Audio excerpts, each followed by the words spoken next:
हम भारतीय परंपरा में दर्शन में कई दर्शन को पढ़ते हैं। बहुत सारे दर्शन हैं। ग्रुप्स में भारतीय चिंतन हुआ है, दार्शनिक चिंतन हुआ है। षट दर्शन जो वैदिक दर्शन है, बाकी 3 दर्शन जो नास्तिक हैं। क्या रहा है कोर इंडियन फिलॉसफी का? क्या अल्टीमेट एलिमेंट पे बात करती है? ये तो हमें पता है कि षट दर्शन जो है वो ब्रह्म जिज्ञासा पे है। वेदांत सूत्र में, ब्रह्म सूत्र जिसको कहते हैं, उसके शुरुआत में लिखा है अथो ब्रह्म जिज्ञासा। योग दर्शन, पातंजलि योग सूत्र, पहला श्लोक आता है अथ योग अनुशासनम। और जैमिनी सूत्र में अगर हम बढ़ें, मीमांसा, पूर्व मीमांसा दर्शन, पहला सूत्र है अथो धर्म जिज्ञासा।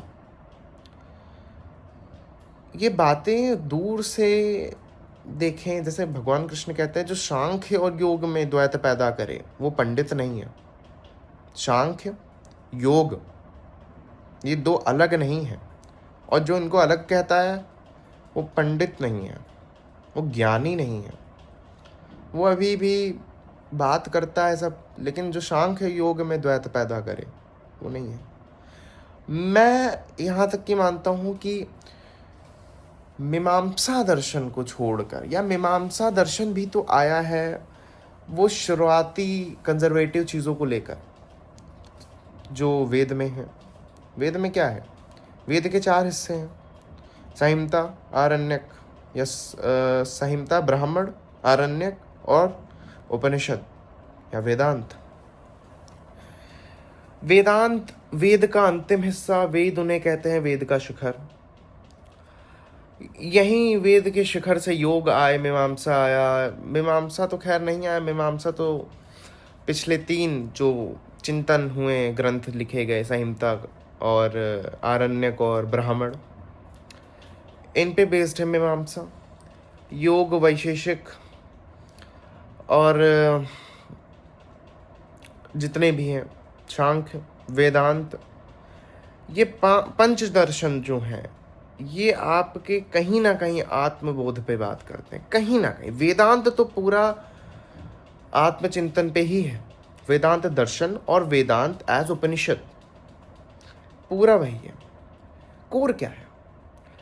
आप खुद सोचिए, अगर वैदिक परंपरा को खाली याग यज्ञ करना होता, खाली देवताओं की उपासना करना होता, सिर्फ खाली इतना करना होता, तो वो आरण्यक तक जाके रुक जाते। वेदांत की क्या आवश्यकता होती है?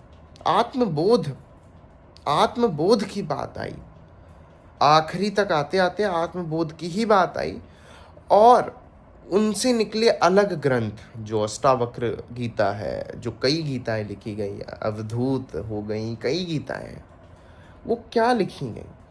उन्होंने रिचुअल से ऊपर रखा आत्मबोध को, आत्मज्ञान को, आत्म की बात करी गई।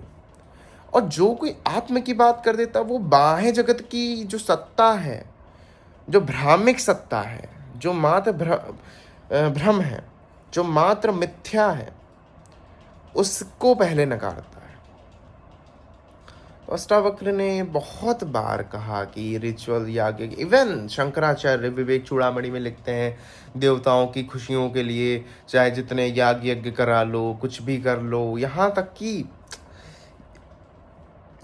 कि कहते हैं कि निष्काम कर्म से चित्त की शुद्धि मात्र होती है। निष्काम कर्म से चित्त की शुद्धि मात्र होती है। आप समझ रहे हैं यहाँ पे कितनी बड़ी बात कह दी गई है? यानी कि निष्काम कर्म भी आवश्यक है, लेकिन उससे भी बड़ा कुछ है मुक्ति के लिए, जिसको कहते हैं मात्र विचार से आप आत्मज्ञानी बन सकते हो, मात्र विचार से। गीता में भगवान कृष्ण योगी को खाली कहते हैं निष्काम कर्मी योगी। योगी सिर्फ एक है, निष्काम कर्मी योगी। आदि गुरु शंकराचार्य निष्काम कर्म योग को विवेक चूड़ामणि में पहले अध्याय में बहुत प्रेस करते हैं, बहुत ज़्यादा कहते हैं कि हाँ, निष्काम कर्म ही जो है, सकाम कर्म तो तुम्हें नरक की तरफ ले जाएगा। निष्काम कर्म करो। फिर कहते हैं निष्काम कर्म। और यहाँ देखिए कुछ तो बात है। विवेक चूड़ामणि में विवेक के बारे में बहुत कहा गया, अष्टावक्र गीता में विवेक को भी खंडित कर दिया गया, कहा कि विवेक भी एक समय तक की साथी है। समझिए हम जो बात कर रहे हैं ये पूरे दार्शनिक ग्रंथों की बात है। अद्वैत मूल धारा है सनातन परंपरा की, वैदिक परंपरा की, भारतीय दर्शन की, भारतीय षट दर्शन की। अभी हम बाकी 3 दर्शन पे नहीं बात कर रहे क्योंकि और जैन और बौद्ध दर्शन भी जो हुए, जैन और बौद्ध दर्शन भी जो हुए, उनका भी कहीं ना कहीं आत्मज्ञान से लेना देना है, कहीं ना कहीं। क्या बिल्कुल नागा अर्जुन क्या किसी बाह्य जगत की चीज के बारे में बात कर रहे थे, या बुद्ध किसी बाह्य जगत की चीज के बारे में बात कर रहे थे, या महावीर किसी बाह्य जगत की चीज के बारे में बात कर रहे थे? कोई नहीं कर रहा था। सब आत्म की बात कर रहे थे, सब वेदांत के सूत्रों की बात कर रहे हैं, सब करुणा की बात कर रहे हैं, सब अहिंसा की बात कर रहे हैं। ये है भारतीय दर्शन, दार्शनिक परंपरा षट दर्शन की। और बाकी 2 दर्शन की, चारवाक एक्सेप्शन है यहाँ पे। चारवाक मटेरियलिज्म पे है बेस्ड, हेडोनिस्टिक अप्रोच रखो लाइफ के लिए। ये है कोर हम ये समझते हैं याग यज्ञ है, यज्ञ कर दिया, मंत्र उच्चारण हो गया, ये हो गया, वो हो गया, फलाना हो गया, ढिमकाना कर दिया, ये पूजा कर दी, ये कर दिया, वो कर दिया। ये सब नहीं है core philosophy of Hinduism. Core philosophy talks about self, Vedanta philosophy talks about the self and only talk about the self. कहीं ना कहीं ये सूत्र जो है कि जैनों में कि एक चीज को जान लो तुम सब जान गए। सनातन धर्म में क्या कहा गया, वैदिक परंपरा में, वैदिक धर्म में, आत्म को जान लो सब जान गए। कहाँ कॉन्ट्रडिक्शन है बताओ मुझे? कहीं कॉन्ट्रडिक्शन लग रहा है? कहीं कॉन्ट्रडिक्शन है? कहीं कॉन्ट्रडिक्शन नहीं है। शून्यता की बात नागार्जुन कर रहे हैं, शून्यता की बात शंकराचार्य कर रहे हैं। आचार्य नागार्जुन भी वही कह रहे हैं, आचार्य शंकराचार्य भी वही कह रहे हैं, अलग धाराओं से आ रहे हैं। बात एक है, बात सिर्फ आत्म की है, बात सिर्फ आत्मबोध की है, आत्मचिंतन की है, कैसे करा जाए उन पे चर्चाओं की है बस। शुरू में बिल्कुल हुआ, शुरू में याग यज्ञ हुए, शुरू में बहुत चीज़ें हुई, शुरू में बहुत रिचुअल्स हुए, बहुत खराब चीज़ें हुई। लेकिन जब चिंतन बढ़ा ना, जब चिंतन बढ़ा, जब दर्शन बढ़ा, जब दर्शन बहुत प्रगाढ़ हुआ, जब दर्शन में एक नई ऊर्जा आई जो उपनिषदों से आई, जो बुद्ध से आई, जो महावीर से आई, उसने फिर आत्मचिंतन की बात करा।